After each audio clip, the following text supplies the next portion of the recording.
Сегодня у меня для вас вот такая интересная модель. Пинетки для мальчика. 3 цвета. Подошва темно-синего цвета. Шнурок темно-синего цвета. Основной цвет это белый. И как украшение и окантовка нежно-голубой цвет.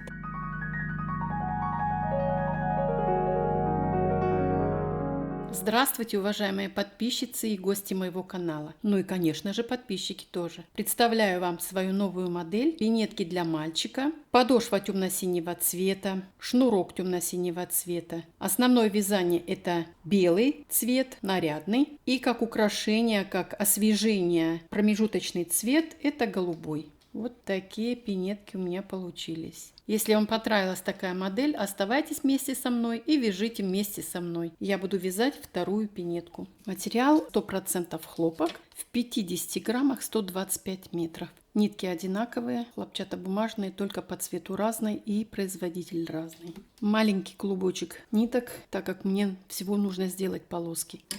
Ножницы, 2 маркера для того, чтобы наметить переднюю часть пинетки, 3 крючка.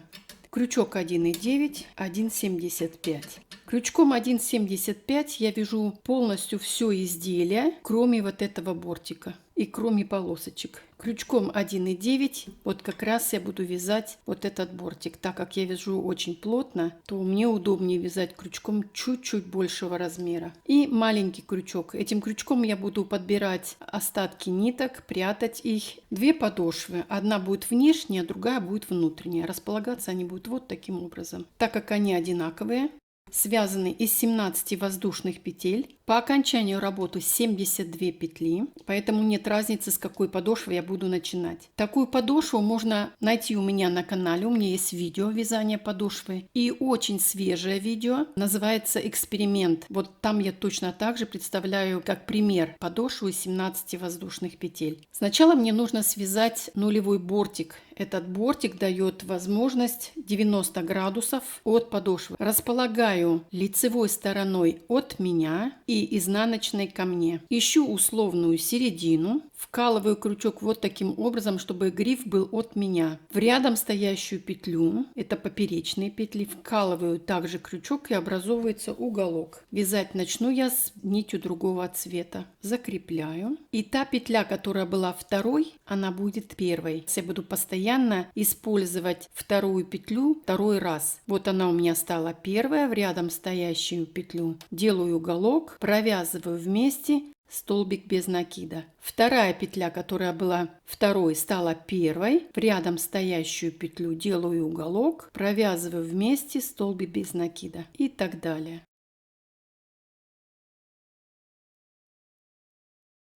Вот посмотрите, что у меня получается. Так как нить другого цвета, на изнаночной стороне очень хорошо видны стрижки. Если пропустить одну петлю, то штрих будет длиннее, соответственно, потеря петли. Поэтому я очень внимательно смотрю. Второй этап. Вот посмотрите, здесь, когда мы провязываем поперечные петли, забираем, вот эти петельки остаются. Я тоже всегда слежу, чтобы была полная петля. Я провяжу самостоятельно этот нулевой ряд до конца и покажу вам следующий этап работы. Итак, нулевой ряд практически готов. Крючком 1,75 мне нужно довязать последние петли, соединить этот ряд. Соединительная петля, закрепляю и из этой же петли вывязываю вновь петлю. На изнаночной стороне полностью все петли я провязала. Теперь перехожу на крючок большего размера и буду провязывать 5 рядов столбиками без накида. Вот так. Нить, с которой мы начинали наш путь, можно вывести на изнаночную сторону. Вот сюда. Я провяжу 5 рядов в высоту моего бортика самостоятельно и покажу вам заключительный 6-й ряд с убавлением петель на мысике. Я провязала 5 рядов в высоту и вот начала 6-й, последний ряд. В работе появились маркеры. Я маркерами отметила центральные 20 петель, которые я буду из этих 20 петель убавлять 4 петли. Ну, я уже начала вязать 6-й ряд, так как здесь до маркеров нет никаких изменений. Столбиками без накида. Практически у цели. Снимаю маркер, провязываю петлю под маркером столбиком без накида и следующие петли начинаю убавлять. Буду убавлять за переднюю часть петли, за переднюю долю. 1 и 2. Провязываю вместе столбик без накида. Интервал между убавлениями будет 4 петли. 1, 2, 3 и 4. Вновь убавление. Полупетля за первую часть, за переднюю часть петли. 1 и 2. Провязываю вместе столбик без накида.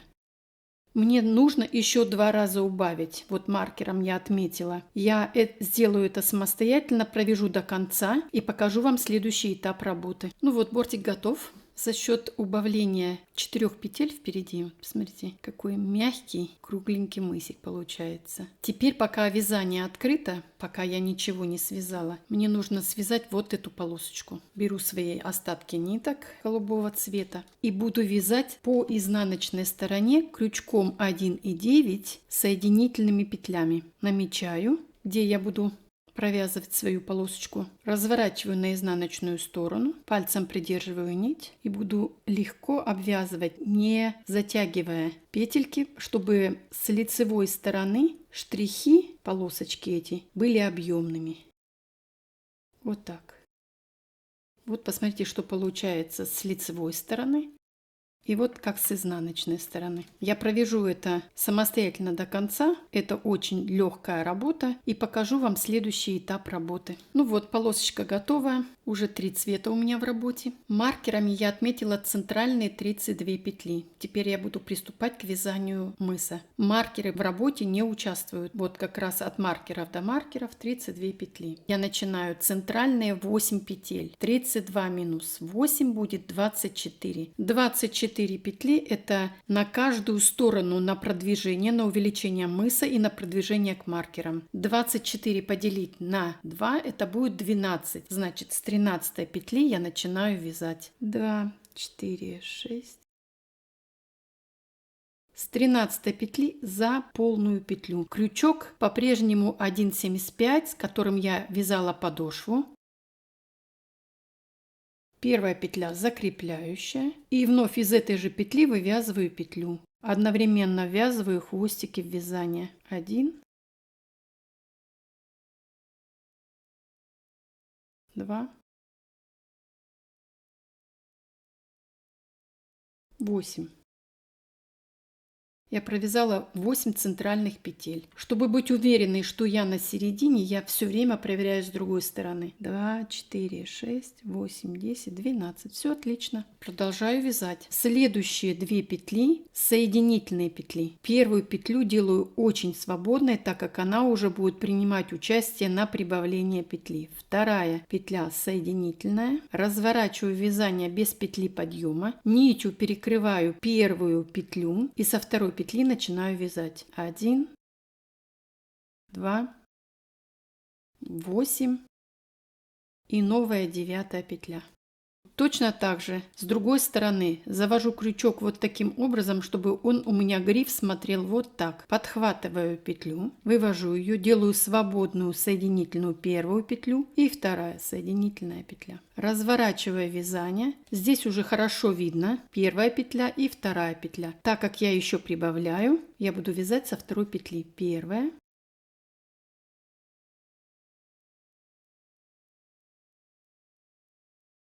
Вторая,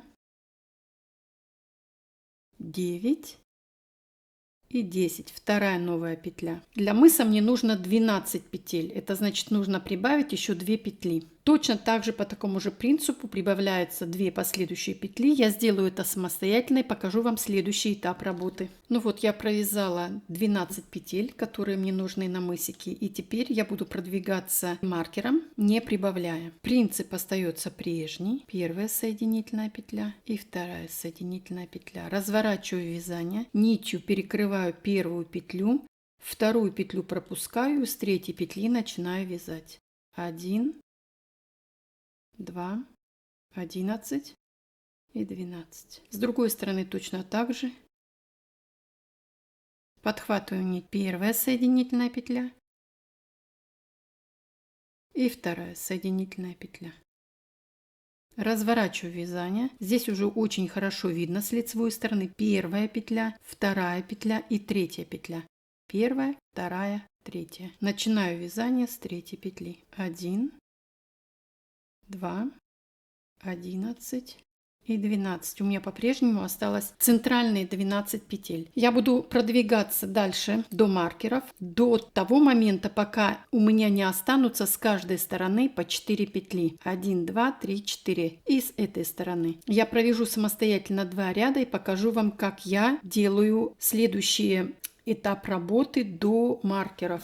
Ну вот, мысик уже получается симпатичный. С каждой стороны у меня осталось по 4 петли. Вот с этой стороны 1, 2, 3, 4 и вот с этой. Я их буду вязать немножко по-другому. Из середины петли за заднюю долю первая соединительная петля и вторая соединительная петля. Также разворачиваю вязание и начинаю вязать с третьей петли. Прибавлять я больше на центре не буду, поэтому все остается по-прежнему. Довязала до другой стороны и точно так же из середины петли первая соединительная петля и из середины петли вторая соединительная петля. И также вяжу с третьей петли. У меня получились вот эти полупетельки. Мне они понадобятся для вязания задней части пинетки. Я провяжу до маркеров до конца. Точно так же из середины петли буду подхватывать и провязывать ряды, для того, чтобы у меня с каждой стороны осталось по 4 полупетли. Я провяжу это самостоятельно и покажу вам следующий этап работы. Мыс готов. Теперь я приступаю к вязанию язычка. Язычок у меня будет шире на 2 петли, поэтому мне с каждой стороны нужно прибавить по одной петле. С первой петли из одной петли вывязываю 2, 2, 3, 4, 13 и 14. Язычок будет состоять из 14 петель. Закрепляю, разворачиваю вязание и буду вязать в высоту от начала мыса вот от этой точки. Будет составлять у меня 24 ряда. Язычок у меня прямой. Я его не закругляла. 24 ряда в высоту связала и обвязала его со всех сторон, чтобы он выглядел ровненько. Я эту операцию сделаю самостоятельно. Провяжу, я думаю, в этом сложности никаких нету. 24 ряда, начиная вот от этой точки. Обвяжу язычок и покажу вам следующий этап работы. Язычок готов. Обвязала его со всех сторон. Посмотрите, как аккуратненько выглядит. Теперь буду приступать к вязанию задней части пинетки, поэтому я язычок спрячу вовнутрь, чтобы он мне не мешал. Продолжаю вязать крючком 1,75. И те полупетли, которые у нас были сформированы при вязании мыса, их должно быть 4 с каждой стороны, вот они мне сейчас понадобятся. Вот она первая петля, вот она вторая, вот она третья, вот она четвертая. Я буду начинать со второй петли, вот с этой. Первую петлю пропускаю и начинаю вязать со второй. Первая петля, закрепляю. Из этой же петли вывязываю вновь петлю. Вторая полупетля. Одновременно ввязываю остатки ниток.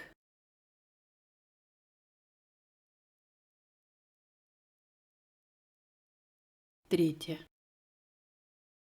Теперь я вышла на основные петли, это значит на полные петли. Подхватываю все хвостики и буду вязать по-прежнему столбиками без накида. Вот так. Посмотрите, уже формируется запах за счет вот этих полупетель. У меня не будет зазора между язычком и боковинками. Точно так же здесь у меня 4 полупетли. Я провяжу только 3 и оставлю четвертую свободную. Я провяжу до конца, захвачу эти 3 полупетли и покажу вам следующий этап работы. Первый ряд готов. Также провязала с этой стороны 3 полупетли и оставила последнюю полупетлю. Ее я провязывать буду позже. Закрепляю, разворачиваю вязание и теперь со второго ряда я буду убавлять петли для того, чтобы сделать скосы на боковинках. Первую петлю пропускаю и начинаю вязать со второй петли. Этим самым я буду убавлять петли. Также буду вязать столбиками без накида до конца ряда. По окончанию второго ряда с другой стороны предпоследнюю петлю пропущу, последнюю петлю провяжу. Мы повстречаемся тогда, когда я провяжу второй ряд и начну третий. Я вам покажу следующий этап работы. Итак, 2 ряда связано. С каждой стороны я убавила по одной петле и приступила к третьему ряду. Третий ряд примечателен тем, что в этом ряду я буду убавлять на пятки одну петлю. Для того, чтобы пяточка была немножко круглая, пяточка малыша не так быстро выскакивала из ботиночка. Довязала примерно до середины, складываю пинетку пополам. Вот примерно дошла до середины, провяжу еще одну петлю и убавлю тем же способом, как я убавляю боковинки. Я пропущу вот эту петлю и провяжу следующую петлю. Петлю сделаю немножко затянутой, так сказать, чтобы не было видно этого убавления, чтобы петельки все были одинаковые, чтобы в процессе следующих рядов не было видно дырочки на пяточке. Вот так. Посмотрите, вот небольшое закругление. Если вам кажется, что это мало, можно сделать 2 раза убавления. Итак, третий ряд почти готов. Мне нужно связать высоту задней части 8 рядов. Это значит, мне осталось 5,5 рядов. Я провяжу это самостоятельно и покажу вам следующий этап работы. Ну вот, задняя часть пинетки связана. Я в каждом изнаночном ряду убавляла по 2 петли. Это значит с одной и с другой стороны по одной петле. Всего я убавила 8 петель. С одной стороны 4 и с другой стороны 4. Вот 8 рядов у меня связано. Теперь, чтобы края были ровненькие, так как я буду формировать уже петельки, я обвяжу свою пинетку полностью по кругу. Делаю вытянутую нить, я ее не обрезаю. Протягиваю полностью мою пинетку через вот эту большую петлю и аккуратненько затягиваю. Теперь в работу вступает вот эта самая первая и будет последняя петля. Это последние 2 петли, которые у меня остались. Делаю протяжку, очень сильно натягиваю, чтобы даже свободненько казалось, чтобы она не стягивала вязание. Придерживаю пальцем и буду обвязывать край пинетки. Сначала край бортиков, а потом верх пинетки. Одновременно протяжку ввязываю в вязание. Дошла до вершины. Так как мне нужно перейти уже на другую плоскость, чтобы угол не стягивал, я из последней петли или из самой верхней петли провяжу еще одну петлю, для того, чтобы перейти на другую плоскость. Вот так. Теперь посчитаем петли. 1, 2, 3, 4, 5, 6, 7, 8, 9 петель. Я провяжу до конца. Также проконтролирую, чтобы у меня было 9 петель. И мы повстречаемся на последней петле. Вот не довязывая последней петли. Я обвязала полностью край пинетки. Сделала небольшую петельку. Разворачиваю вязание на изнаночную сторону. И здесь у меня осталась последняя полупетля, которую мы еще не использовали. Подбираю эту петлю и подбираю петельку, которая вот у меня вытянутая. Провязываю вместе, закрепляю. И теперь буду формировать петельки. Первая петля столбик без накида, вторая петля столбик без накида, 2 воздушные петли, 1, 2, петлю пропускаю, через петлю делаю вновь интервал, 2 столбика без накида, 2 воздушные петли, петлю пропускаю, интервал между петельками, 2 столбика без накида, 2 воздушные петли, петлю пропускаю и выхожу на вершину. Обвяжу верх пинетки и сформирую на другой стороне точно такие же петельки. Я провяжу до конца, сформирую на этой стороне петельки и покажу вам следующий этап работы. Петельки сформировала с 2 сторон, но они еще очень рыхлые. Мне нужно эти петельки закрепить, чтобы они не растягивались, когда буду шнуровать или когда будем одевать малышам ботиночки. Также вытянула петлю, не отрезаю. И вот эта первая петля, которую мы уже использовали, вкалываю вновь в крючок, подбираю вот эту петельку, провязываю вместе и начинаю обвязывать свое изделие, укреплять петельки.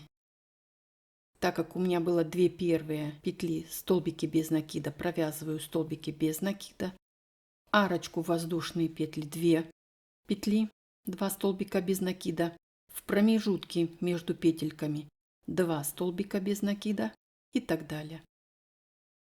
Вышла на вершину и также обвяжу верх пинетки столбиками без накида. Сейчас покажу, как выглядят уже закрепленные петельки. Такие петельки уже не порвутся и не растянутся. Я обвяжу полностью весь верх пинетки и отрежу нить. Белыми нитками я уже вязать не буду. Буду приступать к украшению пинетки. Буду вязать голубой кант. Пинетка практически готова. Мне осталось сделать подошву, связать шнурок и украсить эту пинетку нежно-голубыми нитками. Вверх, вот снизу и заднюю часть. Я начну сначала с вышивания вот этой части. Возьму иглу. Вот таким образом я буду делать всего лишь навсего стежки. Дырочки видно, это трикотаж. Буду прошивать по канту. Вот, посмотрите. Эту полосочку прошью до конца и покажу вам следующий этап работы. Ну вот, посмотрите, связала полосочку красивую. Ровненькие петельки я регулировала сама, толщину полоски и смотрела, чтобы они были одинаковые. Теперь я буду вязать верхнюю часть язычка, вот эту, крючком 1,75. И буду вязать соединительными петлями по изнаночной стороне. Так как это декоративная полоска, я тоже буду вязать очень свободненько, не затягивая петельки, чтобы с внешней стороны вот эти стежочки были объемными, не затянутыми. Вот так. Я провяжу это до конца, спрячу хвостики, заправлю их и покажу вам следующий этап работы. Верхняя полоска готова, и по этому же принципу я буду обвязывать боковинки и заднюю часть пинетки. Голубая ниточка, она играет двойную роль как дизайна, потому что она голубого цвета, и вторую важную роль – закрепление канта задней части пинетки, чтобы он не растягивался. Точно так же буду делать соединительными петлями. Петли будут у меня не очень свободные, но и не затянутые, чтобы сильно не затянуть вот как раз боковинки и заднюю часть пинетки. Буду я делать это по изнаночной стороне соединительными. Вот посмотрите, что получается. По лицевой стороне по-прежнему вот такие стежочки. По изнаночной стороне будут у меня соединительные петли. Естественно, они дают объем. Края боковинки и задняя часть увеличиваются. Они становятся толще. Это очень здорово, так как края не будут закручиваться, будут ровненькие. И в то же время изделие не будет растягиваться. Но растянется на длину петли, которую вы сформируете. Я провяжу эту полоску до конца, спрячу нитки и покажу вам, как я присоединяю вторую подошву. Ну вот, посмотрите, пинетки, украшенные голубыми нитками, уже выглядят совсем по-другому. Очень красиво смотрится. Теперь мне осталась одна из последних операций. Это соединить две подошвы. Шнурок я уже связала, подготовила. На моем канале вы можете посмотреть вязание шнурков. У меня два вида. Это полый шнурок, он кругленький. Есть плоский шнурок. Выбор за вами. Подошву я буду присоединять крючком большего размера 1,9. Можно загнуть вот таким образом пинетку, чтобы видеть точку, по которой я буду ориентироваться. Это вот как раз дырочки, с которых первые и последние петли. Мне удобнее с пятки, поэтому я буду с пятки начинать. Беру вторую подошву, она у меня точно такая же по размеру, и точно так же намечаю вот по вот этой точке. Вынимаю крючок, плотно прижимаю пальцами две подошвы. Намечаю 2 петли, подбираю с первой и со второй подошвы и буду обвязывать нитками темно-синего цвета по лицевой стороне соединительными петлями. Буду я это делать очень свободненько, чтобы была возможность подошвы растянуться. Также беру 2 полных петли следующих от одной подошвы и от другой. Не торопясь, петля в петлю обвязывать мою подошву. За счет присоединения 2 петель у меня образовывается вот такая платформочка. Она будет немножко шире за счет того, что я вставлю вкладыш. Я провяжу это самостоятельно примерно до закругления и покажу, как я вставляю вкладыш и вяжу дальше, чтобы закрыть 2 подошвы. Ну вот, я провязала до определенного мне момента, чтобы мне вставить прослоечку. И теперь я вставлю мой вкладыш, аккуратненько расправлю его, натягиваю 2 подошвы по максимуму, чтобы облегчить себе обвязывание. И буду ввязывать вкладыш вместе с 2 подошвами одновременно, закрывая ее, эту подошву. Поначалу это будет немножко неудобно, так как прослойка немножко выскакивает наружу, но с продвижением к окончанию она будет становиться на свое место. Вот посмотрите,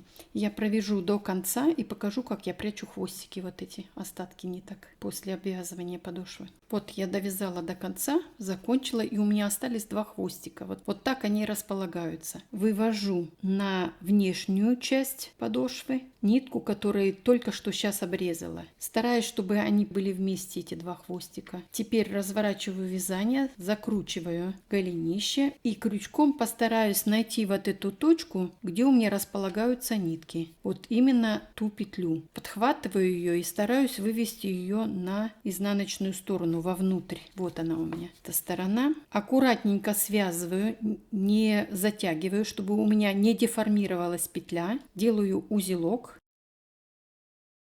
И распределяю между подошвами хвостики, остатки ниток. Они никуда не денутся, они примнутся. Остатки ниток отрезаю. Ну вот, пинетка готова. Осталось вставить шнурок. Если у вас есть люверсы, то можно вставить люверсы. Если нет, то без люверсов выглядит тоже очень хорошо. Ну вот, ботиночек готов. Как красиво выглядят они. Великолепное сочетание пряжи. Я желаю вам здоровья. Желаю вам отличной пряжи. Вяжите в удовольствие. Радуйте своих внуков, детей. Радуйтесь сами. До следующей встречи. До свидания.